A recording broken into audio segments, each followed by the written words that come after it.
एक बार एक राजा युद्ध करके अपने नगर को लौट रहा था। जब राजा नगर को लौट रहा था तो उसके कुछ सैनिक वहीं पर मारे गए, इसलिए राजा अकेला ही रह गया था। राजा बहुत ही परेशान और थका हुआ था। राजा जैसे ही अपने नगर में प्रवेश करने वाला था तो उस रास्ते में एक खेत पड़ता था जिस पर एक किसान काम कर रहा था। राजा उसके पास गया और कहने लगा कि मुझे भूख लगी है, क्या तुम्हारे पास कुछ खाने को है? किसान राजा को नहीं पहचान पाया और राजा भी मैं किसान को ये भी नहीं बताया कि मैं भी इसी नगर का राजा हूँ। किसान ने उसे एक दुखी और परेशान आदमी समझकर उसके भोजन के लिए अपने बाग से आम की व्यवस्था की। जब राजा ने आम खाए तो उसे बहुत ही आनंद आ गया और सोचने लगा कि यह तो बहुत ही मीठे हैं आम है। किसान बड़ी मेहनत करके अपना खेत में अच्छी फसल उगा पाता है। फिर राजा ने किसान से कहा कि क्या तुम्हारे राजा लगान लेते हैं? इस पर किसान ने कहा वह लगान लेते हैं, बहुत ही थोड़ा लगान लेते हैं। राजा ने सोचा कि हमें इसका खेत और बाकी खेतों का भी लगान बढ़ा देना चाहिए, क्योंकि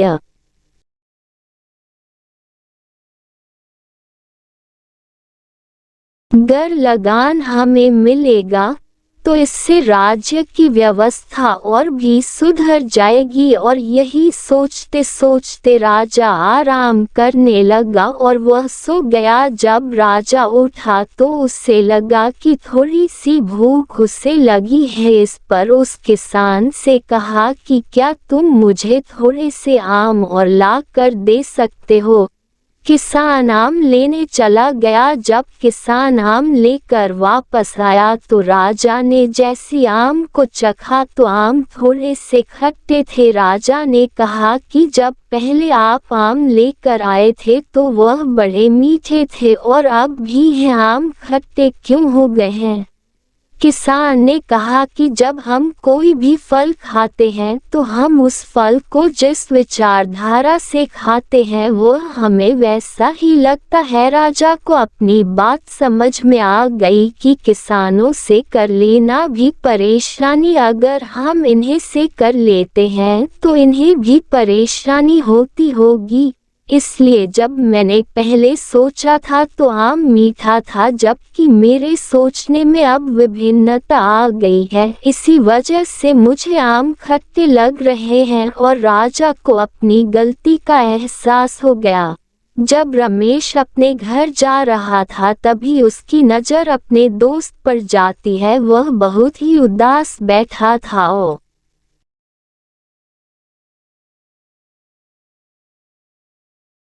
रा कुछ सोच रहा था। रमेश उसके पास जाता है और कहता है कि तुम क्या सोच रहे हो? मुझे ऐसा लगता है कि तुम बहुत उदास बैठे हो। मुझे तुम अपनी परेशानी बता सकते हो, क्योंकि हम दोनों दोस्त हैं। रमेश का दोस्त कहता है कि आपको परेशानी बताने से भी कुछ नहीं होने वाला है, क्योंकि मेरी समस्या इतनी अधिक बढ़ चुकी है कि मुझे कोई रास्ता नजर नहीं आ रहा है। मैंने जो भी काम किया वह असफल हुआ, जिसकी वजह से मैं जीवन में समस्या का सामना कर रहा हूँ और इसलिए बहुत परेशान हो चुका हूँ। जब रमेश अपने दोस्त की है बात सुनता है तो वह कहता है कि हम दोस्त एक दूसरे की समस्याओं को समझने किस तरह से हम उस फैसले को तैयार कर सकते हैं जिससे कि हम अपने जीवन में उस समस्या को दूर कर सके। जब तक तुम मुझे अपनी बात नहीं कहते हो तब तक मुझे कैसे पता लगेगा कि तुम्हें क्या समस्या है? रमेश का दोस्त कहता है कि मुझे पता है कि मेरी समस्या का हल कोई नहीं कर सकता। मैंने कुछ समय पहले एक दुकान पर काम किया था। मैंने सोचा था कि अपने लिए एक अलग से दुकान बना लूंगा और उसमें काम का रना शुरू करूंगा, क्योंकि मैंने काम सीख लिया था जिसकी वजह से मैं उस काम को करने के लिए अपनी दुकान को बनाता हूँ और उस पर काम करना शुरू करता हूँ, लेकिन कुछ भी फायदा नहीं होता। मेरी दुकान नहीं चलती है। 1 से 2 महीना बीत गया और मुझे कोई भी रास्ता नजर नहीं है। अब मुझे तो ये लगने लगा है कि मैं जीवन में कभी भी आगे नहीं बढ़ सकता हूँ और यही सोचकर मैं बहुत परेशान हो जाता हूँ। मैं दुकान पर जाता जरूर हूँ, लेकिन मुझे कुछ भी समझ में नहीं आ रहा है। इस तरह तो हमारी कमाई का रास्ता भी नजर नहीं आ रहा है। रमेश कहता है कि परेशान होने की जरूरत नहीं है, कोई भी काम आसान नहीं होता। मांगो मत, ऊपर वाले को अपने हिसाब से देने दो। किसी राज्य में एक राजा रहता था। राजा अक्सर गांव-गांव जाकर प्रजा और लोगों की समस्याओं को सुनता था और उनमें सुधार की पूरी कोशिश करता था। उसकी कर्तव्य निष्ठा के चर्चे दूर देशों तक फैले हुए थे। ऐसे ही एक बार राजा किसी गांव में प्रजा की समस्याओं को जानने के लिए भ्रमण पर निकले हुए थे। उसी दौरान राजा के कुर्ते का एक बटन टूट गया। राजा ने तुरंत मंत्री को बुलाया और आदेश दिया कि जाओ, इस गांव में से ही किसी अच्छे से दर्जी को बुला लाओ जो मेरे कुर्ते का बटन लगा दे। तुरंत पूरे गांव में अच्छे दर्जी की खोज शुरू हो गई। संयोग से उस गांव में एक ही दर्जी था जिसकी गांव में ही एक छोटी सी दुकान थी। दर्जी को राजा के पास लाया गया। राजा के कहा, मेरे कुर्ते का बटन सिल सकते हो? दर्जी के कहा, जी हुजूर, ये कौन सा मुश्किल काम है। दर्जी ने तुरंत अपने थैले से धागा निकाला और राजा के कुर्ते का बटन लगा दिया। राजा ने खुश होकर दर्जी से कहा, बताओ तुम्हें इस काम के कितने पैसे दूं? दर्जी ने कहा, महाराज ये तो बहुत ही छोटा सा काम था, इसके मैं आपसे पैसे नहीं ले सकता। राजा ने फिर कहा, नहीं तुम मांगो तो सही, हम तुम्हें इस काम की कीमत जरूर देंगे। दर्जी ने सोचा कि बटन तो राजा के पास था ही, मैंने तो बस धागा लगाया है, मैं राजा से इस काम के 2 रुपए मांग लेता हूँ। फिर से दर्जी ने मन में सोचा कि मैं राजा से अगर 2 रुपए मांगूंगा तो राजा सोचेगा कि इतने से काम के इतने सारे पैसे मांग रहा है, कहीं राजा ये न सोचे कि बटन लगाने के मेरे से 2 रुपए ले रहा है तो गांव वालों से कितना लेता होगा ये दर्जी। यही सोचकर दर्जी ने कहा, महाराज आप अपनी स्वेच्छा से कुछ भी दे दें। अब राजा को भी अपनी हैसियत के हिसाब से देना था ताकि समाज में उसका रुतबा छोटा न हो जाए। यही सोचकर राजा ने दर्जी को 2 गांव देने का आदेश दे दिया। अब दर्जी मन ही मन में सोचने लगा कि कहाँ तो मैं 2 रुपए मांगने की सोच रहा था और कहाँ तो राजा ने 2 गांवों का मालिक मुझे बना दिया। दोस्तों, हम लोग भी उस दर्जी के समान अपनी क्षमता से सोचते हैं और भगवान से कुछ न कुछ अपनी हैसियत से मांगते हैं, लेकिन क्या पता ईश्वर हमको उनकी देने की क्षमता के अनुसार कुछ अच्छा और बड़ा देना चाहता हो। गीता में भगवान श्री कृष्ण ने कहा भी है कि कर्म करो, फल की इच्छा मत करो। जब आप भगवान पर सब कुछ छोड़ देंगे, तब वह अपने हिसाब से आपको दे देगा। हम सभी लालची राजा मिदास की कहानी जानते हैं।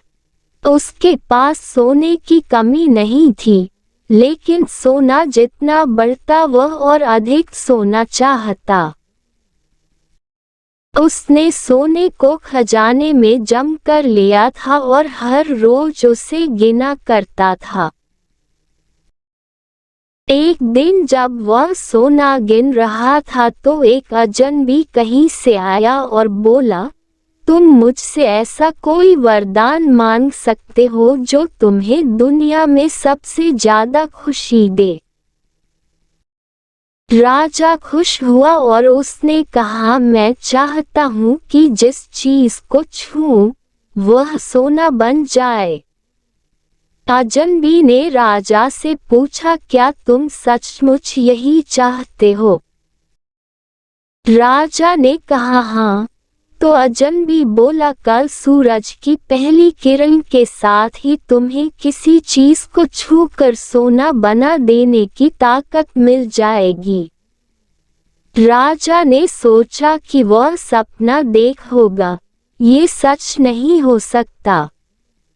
अगले दिन जब राजा नींद से उठा तो उसने अपना पलंग छुआ और वह सोना बन गया। वह वरदान सच था। राजा ने जिस चीज को छुआ वह सोना बन गई। उन्होंने खिड़की के बाहर देखा और अपनी नन्ही बच्ची को खेलते पाया। उसने अपनी बिटिया को यह अजूबा दिखाना चाहा और सोचा कि वह खुश होगी। लेकिन बगीचे में जाने से पहले उसने एक किताब पढ़ने की सोची। उसने जैसे ही उसे छुआ, वह सोने की बन गई। वह किताब को पढ़ न सका। फिर वह नाश्ता करने बैठा। जैसे ही उसने फलों और पानी के गिलास को छुआ, वे भी सोने के बन गए। उसकी भूख बढ़ने लगी और वह खुद से बोला, मैं सोने को खा और पी नहीं सकता। ठीक उसी समय उसकी बेटी दौड़ती हुई वहां आई और उसने उसे बाहों में भर लिया। वह सोने की मूर्ति बन गई। अब राजा के चेहरे से खुशी गायब हो गई। राजा सर पकड़कर रोने लगा। वह वरदान देने वाली अजनबी फिर आया और उसने राजा से पूछा कि क्या वह हर चीज को सोना बना देने की अपनी ताकत से खुश है। राजा ने बताया कि वह दुनिया के सबसे दुखी इंसान है। राजा ने उसे सारी बात बताई। अजनबी ने पूछा, अब तुम क्या पसंद करोगे, अपना भोजन और प्यारी बिटिया या सोने के ढेर और बिटिया की सोने की मूर्ति? राजा ने गिड़गिड़ाकर माफी मांगी और कहा, मैं अपना सारा सोना छोड़ दूंगा, मेहरबानी करके मेरी बेटी मुझे लौटा दो क्योंकि उसके बिना मेरी हर चीज मूल्यहीन हो गई है। अजनबी ने राजा से कहा, तुम पहले से बुद्धिमान हो गए हो, और उसने अपने वरदान को वापस ले लिया। राजा को अपनी बेटी वापस फिर से मिल गई और उसे एक ऐसी सीख मिली जिसे वह जिंदगी भर नहीं भुला सका। एक बार उनके मन में अपने शिष्यों की परीक्षा लेने का विचार आया। उन्होंने अपने शिष्य दुर्योधन को अपने कक्ष में बुलाया और उससे कहा, वत्स, एक काम करो, किसी अच्छे आदमी की खोज करो और उसे मेरे पास लेकर आओ। दुर्योधन ने कहा, ठीक है आचार्य, मैं अभी ही आश्रम से निकल जाता हूँ और अच्छे आदमी की खोज शुरू करता हूँ। दुर्योधन कुछ दिनों बाद वापस आश्रम लौटकर आया और आचार्य को बताया, आचार्य, मैंने पूरे ध्यान से हर जगह जाकर दूर दूर तक खोजा, लेकिन मुझे एक भी अच्छा आदमी नहीं मिला जिसे मैं आपके पास ला सकता। इस पर आचार्य ने कहा, ठीक है, तुम युधिष्ठिर को मेरे पास भेज दो।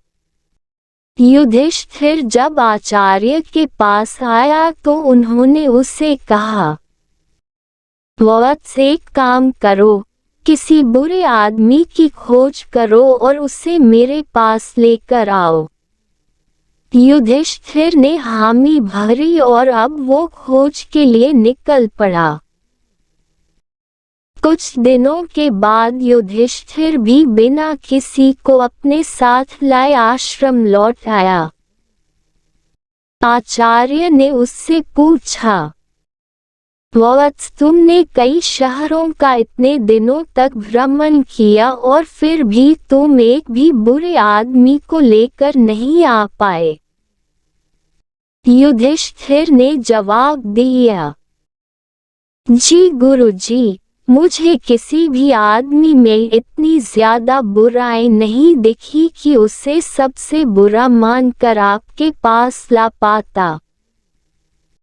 इस पर बाकी सारे शिष्य बड़े हैरान हुए और आचार्य से बोले, गुरुजी, ऐसा कैसे संभव हो सकता है कि दुर्योधन को एक भी अच्छा आदमी नहीं मिला और युधिष्ठिर को एक भी बुरा आदमी नहीं मिला। तब गुरुजी ने समझाया, शिष्यों, जब हम किसी के बारे में देखते हैं तो उसे उस नज़र में देखते हैं जैसे हम खुद होते हैं। फिर हम उस नज़रिए से ही किसी को परखते हैं कि कोई व्यक्ति अच्छा है या बुरा। युधिष्ठिर को कोई भी बुरा व्यक्ति नजर नहीं आया क्योंकि वो स्वयं अच्छा है, तो उसे बाकी सब भी अच्छे लगे और कोई बुरा नहीं लगा। शिष्यों, केवल अपने अपने नजरिए का फर्क है। तुम जिस व्यक्ति में जो देखना चाहते हो तुम्हें वही दिखेगा। किसी का अच्छा या बुरा होना केवल उसके स्वभाव पर ही पूरी तरह निर्भर नहीं करता है, हमारी सोच और नजरिए पर भी निर्भर करता है। किसी को परखने में हमारे खुद के नजरिए का भी बहुत महत्व होता है।